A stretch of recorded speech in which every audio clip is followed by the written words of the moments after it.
నమస్తే న్యూస్ 24 తెలుగుకి స్వాగతం. వార్తల్లోని ముఖ్యాంశాలు ఇప్పుడు చూద్దాం. మంచిర్యాల జిల్లా మందమర్రి మండలం అందుకులపేట గ్రామ పంచాయతీ సర్పంచ్ అభ్యర్థిగా సిపిఐ పార్టీ బలపరుస్తున్న రొడ్డ తిరుమల నరేష్ పోటీ చేస్తున్నారు.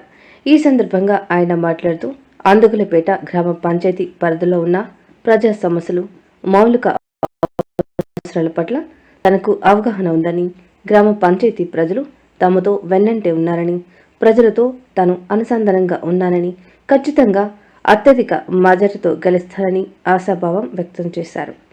ఈ ప్రచారంలో భాగంగా బ్యాట్ గుర్తుకు ఓటు వేసి అత్యధిక మెజారిటీతో గెలిపించాలని తిరుమల నరేష్ ప్రజల్ని వేడుకున్నారు. వార్డు సభ్యులను ఈ సర్పంచ్ని గెలిపించడం ద్వారా ఈ ప్రాంత అభివృద్ధిలో కమ్యూనిస్టు పార్టీ కీలకమైనటువంటి పాత్ర పోషిస్తుందని చెప్పి ప్రజలందరూ కూడా తిరుమలను ఆశీర్వదించి గ్రామ సర్పంచ్గా గెలిపించడం ద్వారా ఈ ప్రాంతాన్ని, ఈ పంచాయతీని అభివృద్ధి చేస్తామని చెప్పి సందర్భంగా విజ్ఞప్తి చేస్తా ఉన్నాం. ఈ మండలంలో గతంలో కూడా 3 పర్యాయాలు ఎంపీపీగా కమ్యూనిస్ట్ పార్టీ ప్రాతినిధ్యం వహించింది. సర్పంచ్గా కూడా క్యాతనపల్లిలో ప్రాతినిధ్యం వహించినాం. మేము ప్రాతినిధ్యం వహించినటువంటి సందర్భంలో నిధులు ఈ మొత్తం జిల్లాలో, ఉమ్మడి జిల్లాలో కూడా ఉత్తమ గ్రామ పంచాయతీ అవార్డును కూడా తీసుకోవడం జరిగింది. ప్రజల శ్రేయస్సే మా లక్ష్యం, ప్రజల బాగోగే మా లక్ష్యం కనుక ఇవాళ తిరుమలను ఆశీర్వదించడం ద్వారా యావత్తు జిల్లాలో ఉన్నటువంటి కమ్యూనిస్ట్ పార్టీ మాతోనైనటువంటి ప్రతి పనిని ఈ అందుకొలపేట ప్రజలకు అందిస్తామని చెప్పి, ప్రభుత్వ సంక్షేమ పథకాలను కూడా పేద ప్రజలకు అందేటట్టుగా చూస్తామని చెప్పి, రాజకీయ పార్టీలకు అతీతంగా ఇక్కడ వాస్తవాన్ని ఆలోచించండి. లంచగొండి విధానానికి వ్యతిరేకంగా ప్రశ్నించేటువంటి గొంతుకలను గెలిపించడం ద్వారానే గ్రామాలు అభివృద్ధి చెందుతాయి. ఇవాళ దేశంలో కానీ రాష్ట్రంలో కానీ గ్రామ పంచాయతీలే పట్టుకొమ్మలు కనుక ఈ గ్రామ పంచాయతీ స్థానిక ఎన్నికలలో మంచి అభ్యర్థులను గెలిపించుకోవడం ద్వారా మన ఊరును బాగు చేసుకున్నటువంటి వాళ్ళు అవుతాం. కనుక గ్రామ పంచాయతీలో పోటీ చేస్తున్నటువంటి వార్డు సభ్యులను, సర్పంచ్ తిరుమలను గెలిపించడం ద్వారానే ఈ గ్రామానికి మంచి జరుగుతుంది అనేటువంటి విషయాన్ని మీ అందరి ద్వారా విజ్ఞప్తి చేస్తున్నా, ప్రజలందరికీ విజ్ఞప్తి చేస్తున్నా. ఒక్కసారి అవకాశం కల్పించండి తిరుమలకు అని చెప్పి మరొకసారి ప్రజానీకాన్ని వేడుకోవడం జరుగుతుంది. అక్కలారా, చెల్లెలారా, అన్నలారా, తమ్ములారా, ఒక్కసారి మీరు ఆలోచించండి. మీ దగ్గర నిల్చున్నటువంటి అభ్యర్థి ఒక మామూలు సామాజిక వర్గానికి చెందినటువంటి అభ్యర్థి. ఆమె చదువుకున్నటువంటి వ్యక్తి కాబట్టి ఆమెకు మీ అమూల్యమైన ఓటు వేసి ఆమె యొక్క సేవలను వినియోగించుకోవడానికి అధిక మెజార్టీతో గెలిపించాలని చెప్పేసి ఈ సందర్భంగా మేము మనసాభాతన కోరుతా ఉన్నాము. సర్పంచ్ ఆధ్వర్యంలో ఉన్నటువంటి సమస్యలన్నింటినీ కూడా ఆమె పరిధిలో ఉన్న మేరకు తప్పకుండా డెవలప్మెంట్ చేయడానికి ఆమె ముందుకు వస్తుంది. మా భారత కమ్యూనిస్ట్ కూడా ఎప్పుడు కూడా వారిని వాచ్ చేస్తూ ఉంటుంది.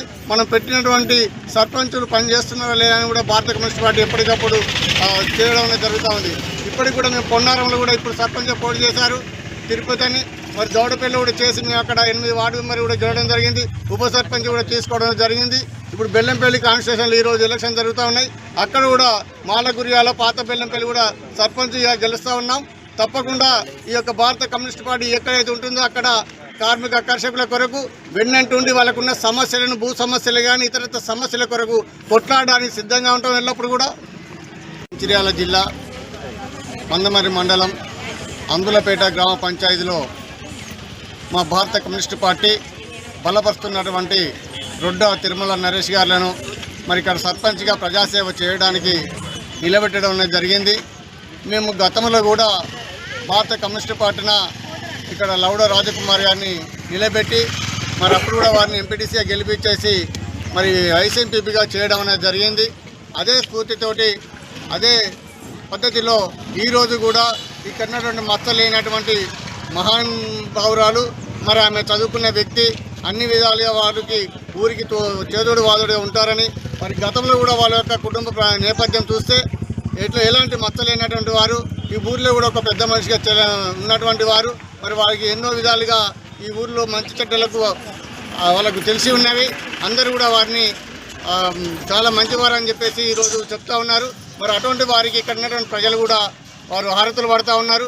తప్పకుండా ఈమె చదువుకున్న వ్యక్తి కాబట్టి ఈ ప్రజలకు ఉన్నటువంటి సమస్యలన్నింటినీ కూడా అవగాహన చేసుకొని ఆమె తెలుసుకొని ముందుండి పనిచేయడానికి సిద్ధంగా ఉంది. ఈరోజు ఆమె భర్త వెంట వస్తానే నేను పోయి చేస్తానేటువంటి విధంగా లేదు. ఆమెకు బైక్ నడపచ్చు, బండి ఏ బండి అయినా కూడా నడపగలుగుతుంది. వాళ్ళు వచ్చిన వెంటనే వాళ్ళ యొక్క సమస్య తెలుసుకొని ఏ ఆఫీస్కి వితంతులకు వికలాంగులకు పెన్షన్లు ఇప్పిస్తానని మాటిస్తున్నాను. మరియు రేషన్ కార్డులు లేని వారికి రేషన్ కార్డులు కూడా శాంక్షన్ అయ్యేలా చేస్తాను అని చెప్తున్నాను. ఏ గ్రామంలో ఏ సమస్య ఉన్నా కానీ దగ్గరుండి నెరవేరుస్తానని గ్రామ ప్రజలకు మాటిస్తున్నాను. సిపిఐ పార్టీ బలపరిచిన అభ్యర్థి రొడ్డా తిరుమల నరేష్ గారు బ్యాట్ గుర్తుకే, బ్యాట్ గుర్తుకే, బ్యాట్ గుర్తుకే. సిపిఐ పార్టీ బలపరిచిన అభ్యర్థి రొడ్డా తిరుమల నరేష్ గారు బ్యాట్ గుర్తుకే, గ్యాస్ పై గుర్తుకే, గ్యాస్ పై గుర్తుకే, బ్యాట్ గుర్తుకే, బ్యాట్ గుర్తుకే. అందులపేట గ్రామ సర్పంచ్ అభ్యర్థిగా పోటీ చేస్తున్నాను. మా గ్రామంలో ప్రతి వార్డు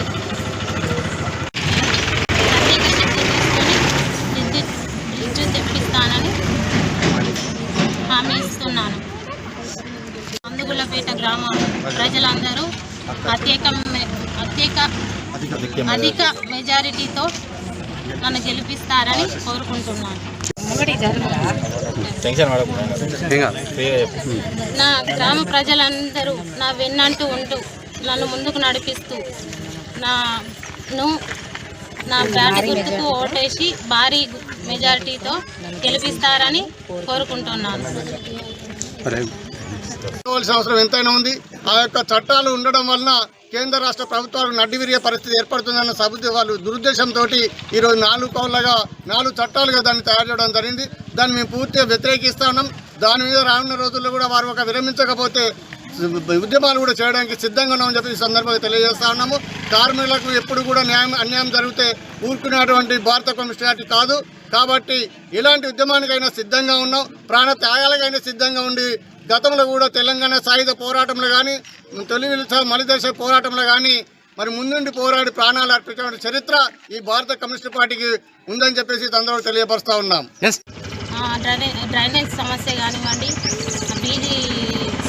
వీధి లైట్ సమస్య కానివ్వండి, మరియు వాటర్ నల్లాల సమస్య కానివ్వండి, ఖచ్చితంగా దగ్గరుండి తీరుస్తానని చెప్తున్నాను.